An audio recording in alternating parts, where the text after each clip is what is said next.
I think AI is a term that's tossed around pretty loosely nowadays, and I think it's used to gain popularity and to gain investment. Like we use AI in two parts of Animus for the signal gen. The first is actually doing the sentiment analysis, which requires actually understanding what the textual analysis is and then creating signals out of that. So that's kind of like the first, and that's not something we created, right? Like sentiment analysis is an open source tool. There's plenty of people that do it, right?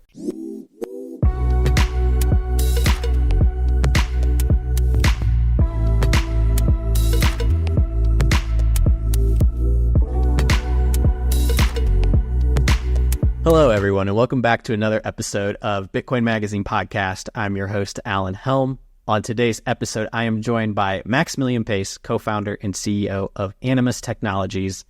Animus provides patented technology for developing and deploying reliable AI-driven trading strategies at an institutional scale.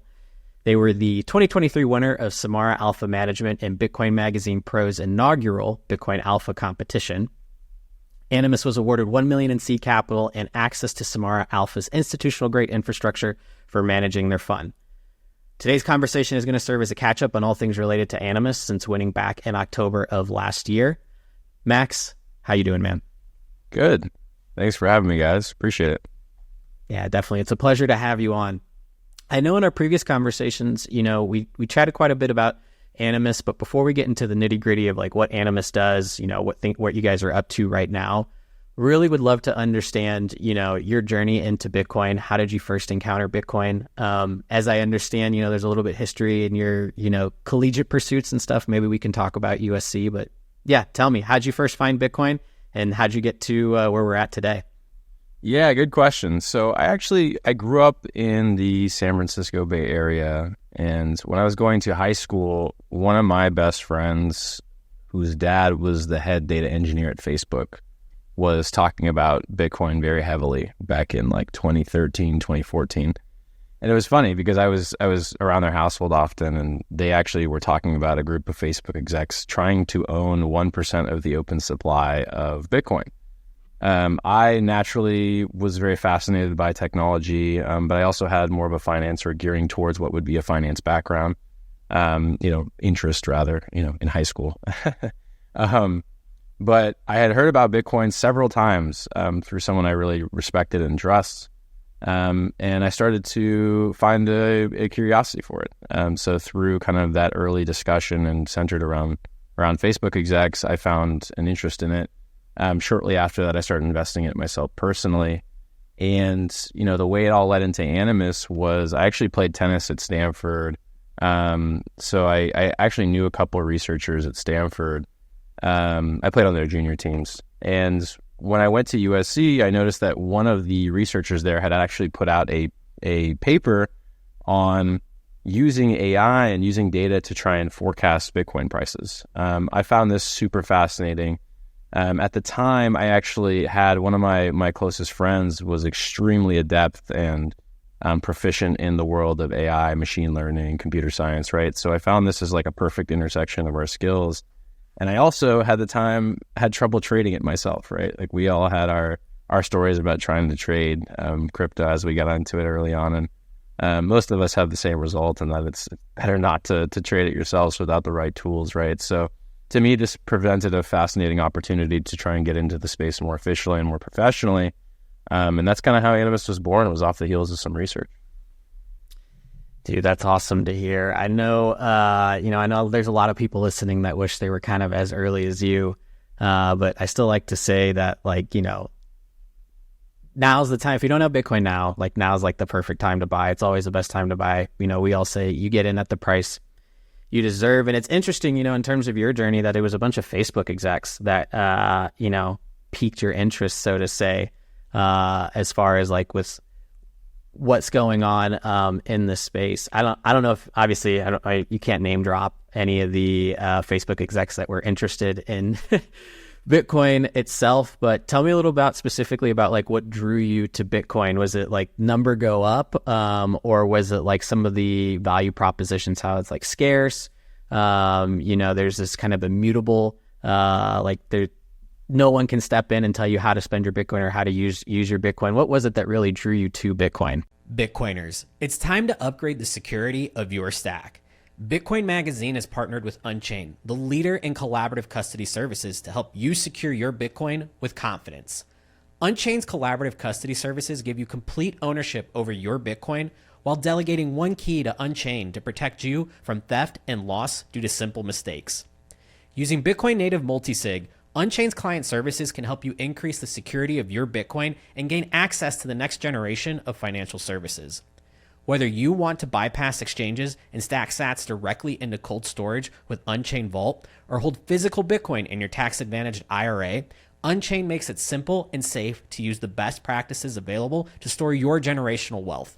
Yeah, so to tell you the truth, I saw Bitcoin as an opportunity to become a leader in a space that was relatively uncharted. Like in most traditional financial assets, tenure and years of experience is generally the predominant driver in who gets to make the decisions, right? Like if you look at like the real estate market or the equities market, right? A lot of the portfolio managers at that level are often people who are employed by shops for 25, 30 years, right? And that's because they have the best knowledge and experience. But something that was super cool and unique to me about the crypto world is that everyone kind of was starting from scratch, right? Like there was no like real structural advantage in crypto, which I found super fascinating. So the ability to get in at the ground floor with something as innovative as Bitcoin, as cryptocurrency as a whole, to me presented a ton of really attractive opportunities and value propositions. And then on top of that, right, it's like we all know that, the way that technology moves and grows, being at the ground floor of something truly revolutionary can be life-changing, right? So it was an opportunity of the ability to assert myself into kind of this thought leadership and this leadership-like role in something that I ultimately had a lot of conviction in. And on top of that, you look at Bitcoin as a store of value and the fact that it's decentralized, that it's scarce in value, and that it's accessible by the world. To me, those all kind of screamed and presented a solid case for, this is truly going to be a really solid store of value moving forward. So it's a combination of the value proposition in Bitcoin itself and the opportunity present in the market. Absolutely. I know when you and I were chatting, you were telling me about a pretty interesting story about some of the things you had to do to get the company off the ground, you and your co-founder. Tell me a little bit about that journey. Obviously, being at USC, trying to get the fund off the ground, doing whatever you can to not, obviously there are bills to pay and stuff like that. And the fund just doesn't like spin up overnight. And I know your co-founder had some, technical capabilities on like the AI side that merged really well with your business acumen. Tell me a little bit about that. Yeah. So sorry, do you mind repeating some of that? Yeah, for sure. So I know when you and I were conversing, you had a pretty interesting origin story for getting the company off the ground and, some of the jobs that you were working prior to bring the fund together. Tell me a little bit about that journey. Yeah, for sure. So, Jack and I, my CTO, we launched this we started working on this at USC. So as you can imagine, a project with this kind of level of rigor, especially on the technical side, involved tons of research and tons of trial and error, right? So we were lucky enough to have started this at USC, where we had plenty of time on our hands to be able to actually explore and build the tools that were necessary and ultimately that govern and encompass the Animus platform today. And then we actually raised some capital to be able to test these signals live on different accounts, right? So over that next time, we gave it years of training to make sure that the product was actually as solid as we anticipated with our backtesting results. And the funny part is, in that time, we obviously had to go into our careers and make money, right? So I actually went into more of the traditional finance space. I worked for a couple different funds, specifically on the real estate side, and Jack actually went to pursue a career in game design.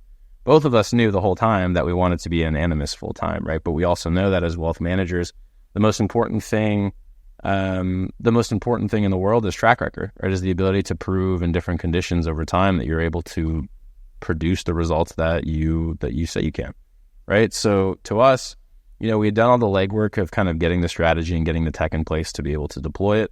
And then we went and got different jobs elsewhere, in anticipation of one day quitting together and joining forces once again in a more full-time capacity. And that's kind of what's happened. over that time frame. So right around the 2-year mark in terms of our live track record with one of our Bitcoin Alpha strategies, which was a strategy basically saying, hey, can we outperform the Bitcoin market without any shorting or leverage? Through 2 years of successful year-over-year history there, we then had the confidence to then go raise a seed round and actually do this thing full time. Dude, that's so awesome. I definitely want to get a little bit more into, Animus' strategy as it relates to AI and the signals that you use to provide insights. But obviously, there's a story to be told in between all that, where you were working, these jobs in finance. Your CTO Jack was like doing game developing and game design. You guys had to have obviously had strong conviction in the Bitcoin market to be doing all these things all at once. And now that you guys have been through, I guess, it's been what, 2 Bitcoin cycles now that you've lived through. You guys are still here, which is like awesome in comparison to like everybody else who hasn't made it. I'm curious to get like your thoughts on like how you would describe like the evolution of the Bitcoin market over the last couple of years and how that's kind of leaned into maybe some of the price signals that you guys do have. It's a great question. Yeah, I mean, look, the reality is the Bitcoin market itself is nothing compared to 2017, right? Like, it is so different. Nothing being nothing is the same. It's dramatically undergone shifts in the body of holders and the level of rigor and sophistication that's involved in the modeling. Basically, the people who are involved are getting more and more sophisticated by the day. And I think the large majority of that has actually come in the most recent months, which was you're seeing in the traditional finance space, essentially giving us endorsement to offering this product or Bitcoin exposure to tons of new investors, right? So I think slowly but surely, and what will be more accelerated now, is people are really turning their heads towards this thing as more and more trusted names in the traditional finance space encourage it, as countries create more accepting laws and regulations around it and ultimately provide on-ramps to crypto. There's more and more opportunity for people to get involved in the space, which entices more and more competition in what I'm doing, right? So it's an interesting point. And to understand signal flow, like originally we were very keen on understanding the retail environment, right? And that's because we were in the 2017 time. So it was like, okay, sentiment data, right? Like understanding topical sentiment on these assets is probably the biggest driver of price, which we found to be very sticky at the time. That was a very core concept to what Animus believed in. And recently we're like, hey, there's bigger players getting in the space. How does this change, right? So it's gone from something that was a bit more focused on sentiment analysis to actually using sentiment analysis with technical indicators, with on-chain metrics, with actually studying and evaluating in real time the flows, right? The supply and demand in real time as it relates to kind of these larger entrants in the market potentially. I feel like we've been avoiding addressing the elephant in the room here as far as these like big players go. Yeah. So I'm just going to say it, ETFs are in the game. BlackRock's here. Fidelity's here. We've got Valkyrie. I mean, like the list is huge of all like the new players in the game with this Bitcoin ETF. And like, as you mentioned, original focus might have been on retail, but rightfully so. You guys are like, viewing this new opportunity with institutions and some of the price signals you're able to provide them, especially if it relates to some of these other funds and stuff. As we've entered this new era with the spot ETF, seemingly driving the market, what would you say is the biggest difference here? I think we're like, 4 or 5 months in now into these ETFs being approved. Things have definitely shifted a lot. I mean, heck, I think back when you guys were initially getting into the Samara Alpha competition at Bitcoin 2023, price was only at 26,000, and now we're at 70, 71 at the time of this recording. Yeah. So things have changed a lot. Yeah, totally. Well, look, if we want to talk about institutions, I think the biggest change and the sudden change is just the supply and demand imbalance. Like, I'm learning more and more, as I've studied the relationships in Bitcoin, to not overcomplicate it, right? It's all about supply and demand, and that's why everyone has always been so, hyped up on the halving, right? Is because that actually affects the real supply and demand as well, right? So now we're looking at something completely different, which is a potential demand shock, right? Which is the fact that, since these new on-ramps have been created, there has been a significantly larger amount of demand right, than open supply, right? And that's driving the number of Bitcoin on exchanges down. That's creating significantly more price action to the upside, right? And I think we're living in a world where if demand continues to outpace supply, there's going to be a demand shock, which essentially is going to, skyrocket the price, in my opinion. Right? Whether that happens now or in the future, or when that happens is hard to predict. But the reality is there's definitely a supply and demand imbalance that is very real, that has constantly affected the price, that is only getting more profound.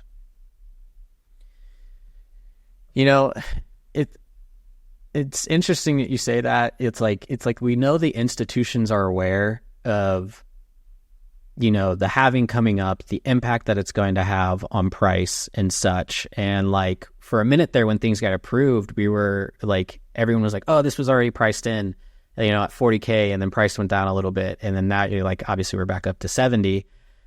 I still want to say like things aren't priced in at all. Like what is your overall current assessment of like just the sentiment of Bitcoin? Like where are we headed here in the next, halving's coming up in April, 6 months from now, like historically things would like, go crazy, but this time feels like just so different. Yeah. It's funny you say that because I honestly agree. Like, I think it's hard for people to truly understand the potential impacts of, again, just how much more participation is created through the on-ramps and the vehicles that were just established, right? And those things have a trickle effect, right? Like, obviously, it might be pretty profound at the beginning, right? But over time, like, this is going to exponentially increase the amount of people who are interested, the amount of people who have accessibility to these different types of investments.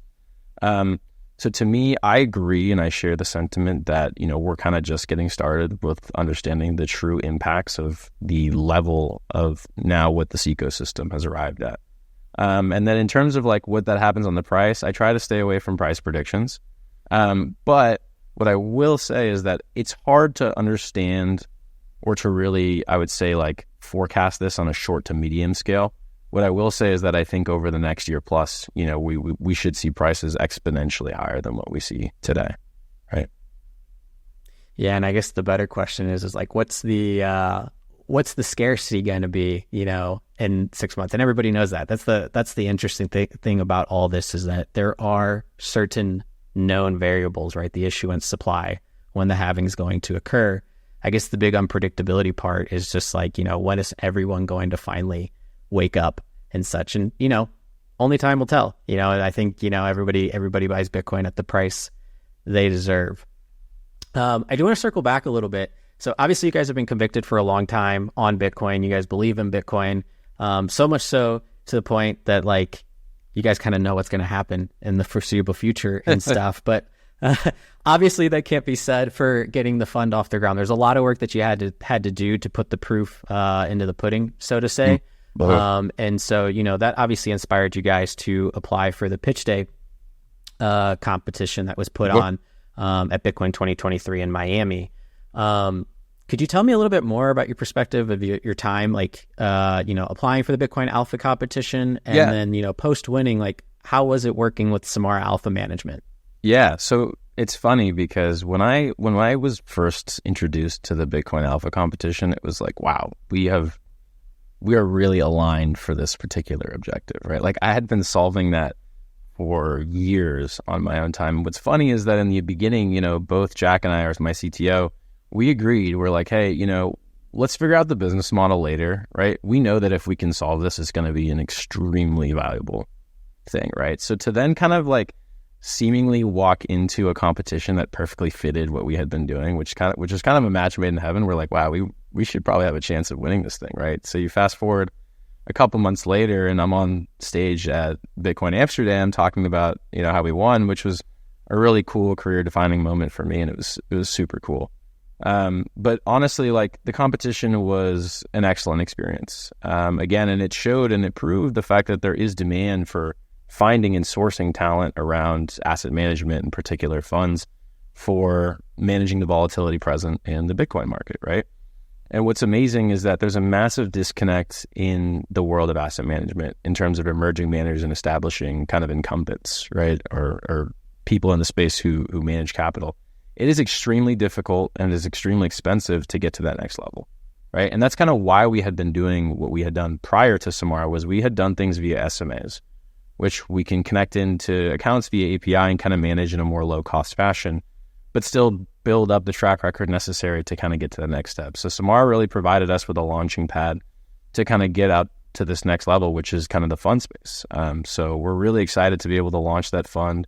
Again, I think the difference between our fund and most others is this is a product of almost 7 years of work over 2 market cycles, thousands of hours of testing, of rigor, and of different strategies. So the fund that we're going to roll out is going to feature our best work in Bitcoin and Ethereum, and it's going to be on a long-short basis. So Samara stepping in as a partner there is truly exceptional. One thing I will say too is beyond being able to get an audit, right? It's very difficult to truly evaluate these investment opportunities in standalone. Like, people really love what I have to say, but it's really hard to like glean on credibility with all the different options in the space. So to have a professional come in and say, hey, we've looked at these guys, we've interviewed them, we've rigorously looked through their code and everything they do, and they're going to be number one this year. To us, that was such a massive credibility boost. So beyond even like the tools and the compliance and the reporting and all the kind of like more hard tools that they're going to give us, the fact that we are able to be brought into this light of another credible player in the space that's truly operating at that level has been kind of life-changing for us.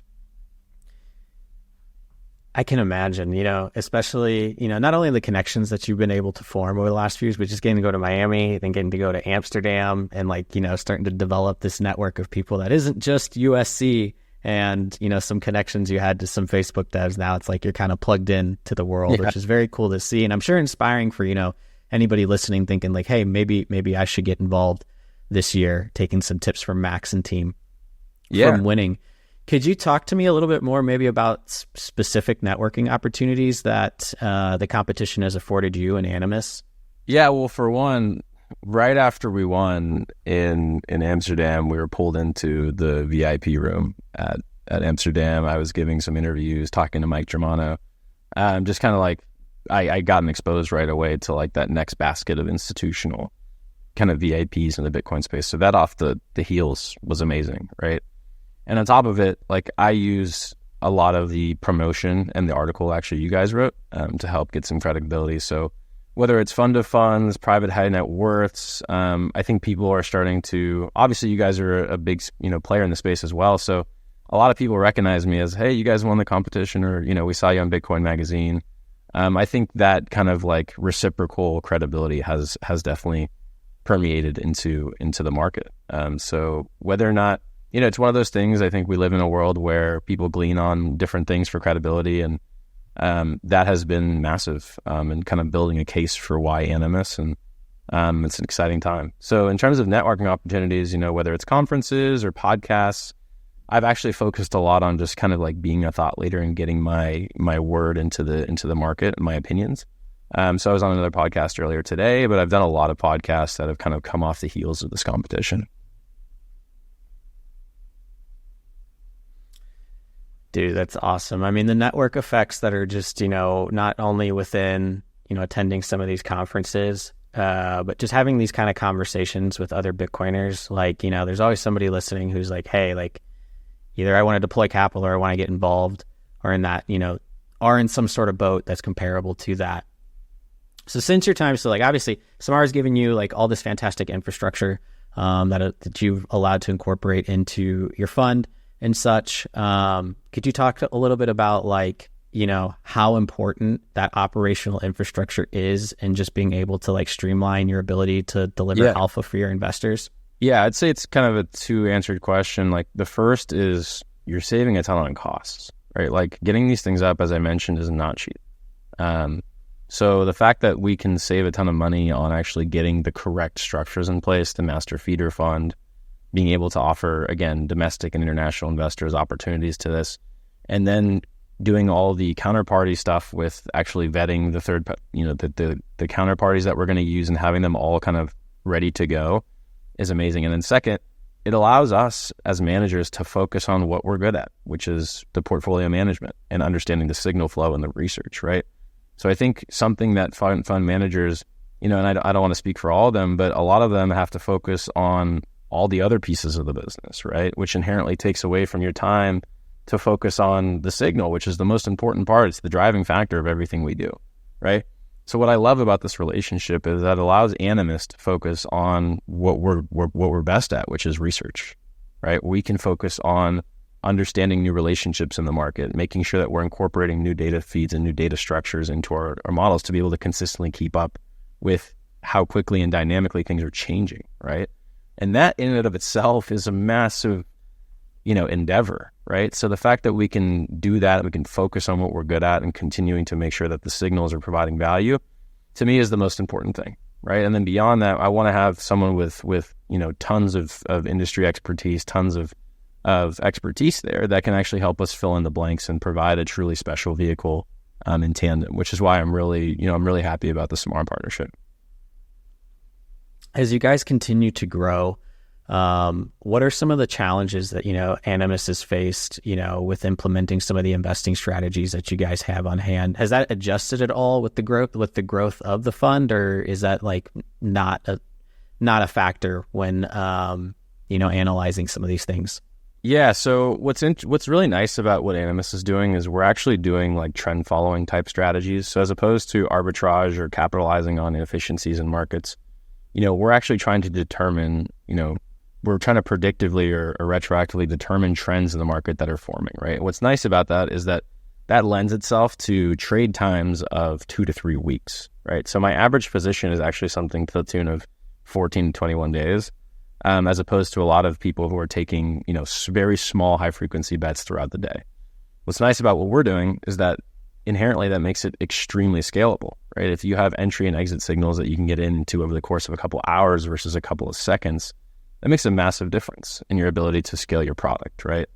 I like it more because I also think that there is inherently more value in trying to determine, real swings in the market as opposed to capitalizing on some of those inefficiencies, as I mentioned. So in terms of the trading style, right, like that in and of itself lends itself to the ability to scale to hundreds of millions, if not billions of dollars without really diminishing the strategy returns in and of itself. So I'm really happy about kind of the forward-facing opportunity to grow without necessarily cutting into the value for the investors.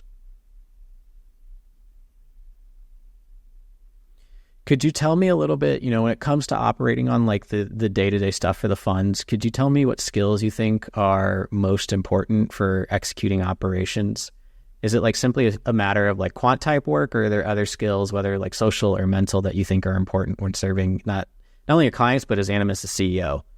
Yeah. I definitely think that there is a level of like humanistic qualities that go into managing the team, right? Like my counterpart Jack is exceptional at what he does, but it's hard, man. Like to work in a silo and really trying to like predict something that's inherently like unpredictable is extremely hard, and it's a hard endeavor to undertake, right? So I like the relationship we have because, he obviously does more of the actual coding and programming of the logic.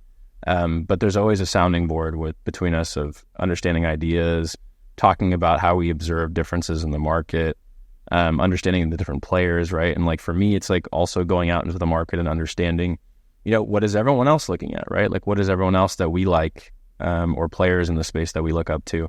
What kind of data are they looking at? What kind of trends are they seeing, right? So it's kind of a check and balance of going to find new things, of making observations, feeding that to Jack, right? Having Jack iterate and test those concepts, making sure they actually have legs to them, and then incorporating in the system, But for me, it's like, as a manager, I'm focused on trying to make sure that he can do his job in growing and refining the product as best as possible, while I actually go and bring him new tools to continue adding to this fire, right? So it's never going to work if one person is kind of doing all the resource gen and the idea gen, right? Because then they're kind of operating in the silos. So to us, we found this perfect middle ground of kind of maybe more of getting, the gatherer and him being more of the cook, Definitely. Well, and you guys kind of came out like, if my mind serves me correctly, like this whole craze around AI was, I think, right around at the time of the Miami conference and stuff. And so obviously you guys were working, on this pitch, like ahead of the entire like chat GPT craze and stuff, or, just like everyone kind of like looking to see how they can integrate AI into their business model. Mm-hmm. how have you seen, like, Animus specifically, like, how has AI helped your business? And what have you seen other funds start doing? Do you see a lot of other funds starting to make this shift into using like AI leverage signals? Or do you guys still feel like you're pretty much on the bleeding edge of these things? I think AI is a term that's tossed around pretty loosely nowadays, and I think it's used to gain popularity and to gain investment. Like we use AI in two parts of Animus for the signal gen. The first is actually doing the sentiment analysis, which requires actually understanding what the textual analysis is and then creating signals out of that. So that's kind of like the first, and that's not something we created, right? Like sentiment analysis is an open source tool. There's plenty of people that do it, right? But the idea is that first we're using sentiment analysis, which incorporates AI techniques. And then there's actually a component of the Animus engine that is taking in all of the input features and then using a neural network to then forecast the next 24 to 48 hours of Bitcoin prices, right? So that piece in and of itself is, as you can imagine, is another piece of AI that's incorporated in our structures. In terms of other people using AI, again, it's not exactly something that you can just take off the shelf and throw at a problem and it helps change your life, right? Like there's so much refinement and customizations that go into the tooling that we've built that allows us to be able to utilize AI in a very significant and value-add way, right? So I think at a high level, I think people are still kind of getting their feet wet with understanding, what types of AIs are out there, what types actually can help with something like a time series forecast, which is like price-based forecasting for Bitcoin. I think it's a relatively unexplored domain compared to what it will be, but I still think that people with the amount, with the correct intellectual capacity, with the amount of resources necessary to do that are starting to take those endeavors. So I think AI is going to continue to be a hot trend. And I think it will continue to dominate the investment management space. I think the key there is having the right people who know what to actually do with these tools.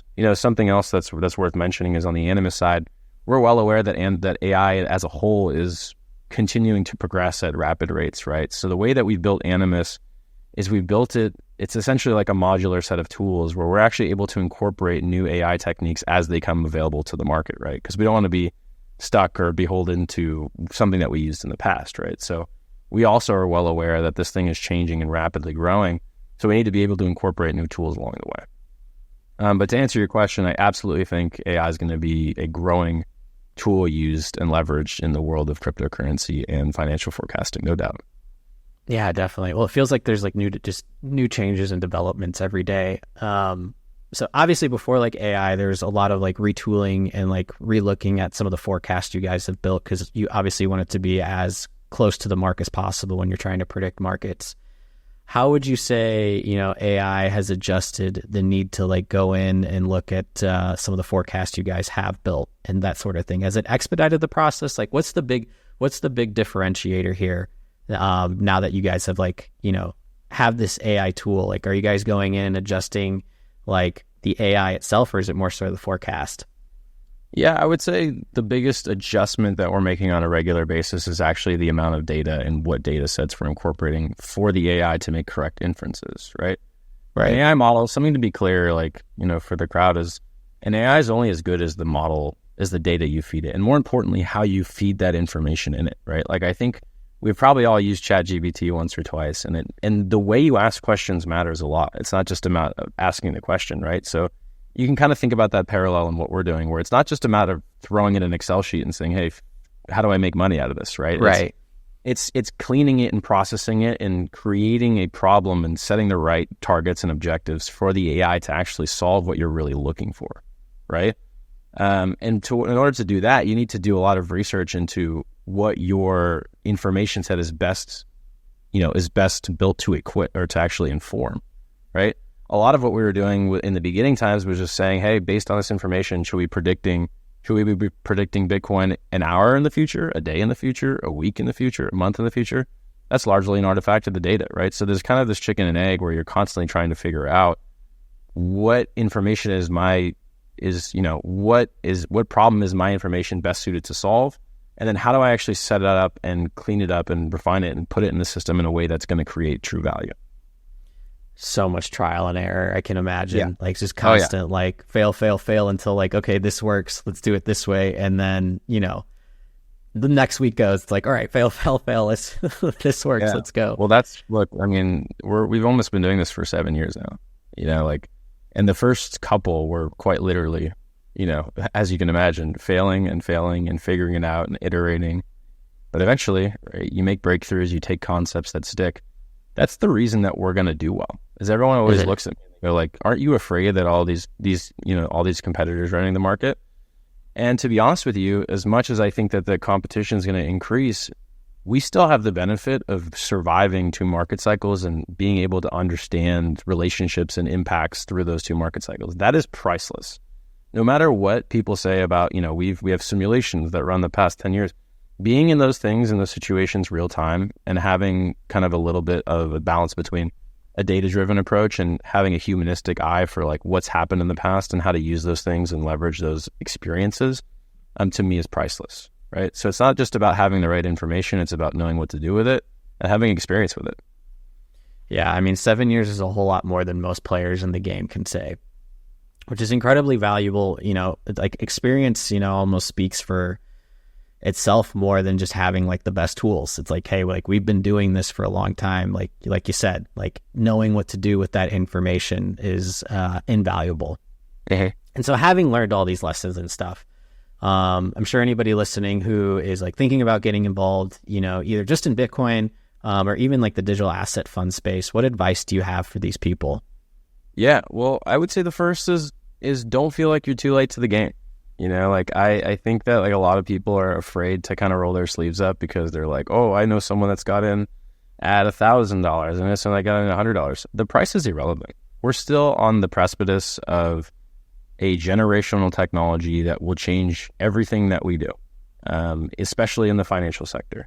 So now's the time, whenever it is, to get in and try to understand these things at the ground level. Understand why there's value in Bitcoin as a store of value. Understand why blockchain as a whole will change a lot of the way that these sectors do businesses, right? So to me, my biggest advice is zoom out. Look at what's happened. Don't think for a second that because you think this arbitrary number is high now that it won't be way higher in the future, right? You have to think about it for like an adoption problem, right? We're still in the early innings of a multi-decade generational change that could be one of the biggest advancements to society as like technology itself, in my opinion. So to tell you the truth, like my true advice for people is don't be afraid to be late, because you're always afraid of being late, then you might actually be late, right? Like get in there and figure it out and start learning about, what these technologies do. And I think what's something that's really cool about cryptocurrency is that we've kind of been like siloed into this hole of like, we're like a niche market, but we also are a very open-minded, accepting community. Like if people want to learn about what we're doing, like we come out and tell them, right? So like crypto is not a like, heavily guarded secret, right? Like people love to share our ideas and we like to talk in circles. We love to talk at conferences. So like get involved, go talk to people, go find people that you think are doing cool things and, go hear what they have to say. Because I've learned a lot just by like having conversations over the last couple months about what people are doing in the space. And to be honest with you, it's inspiring. So.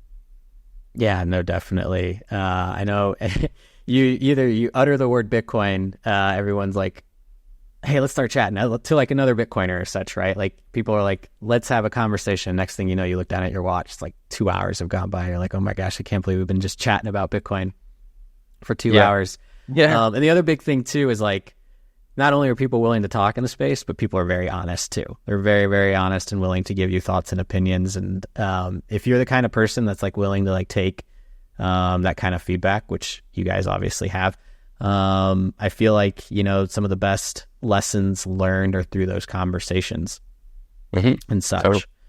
But no, Max, this was a fantastic conversation.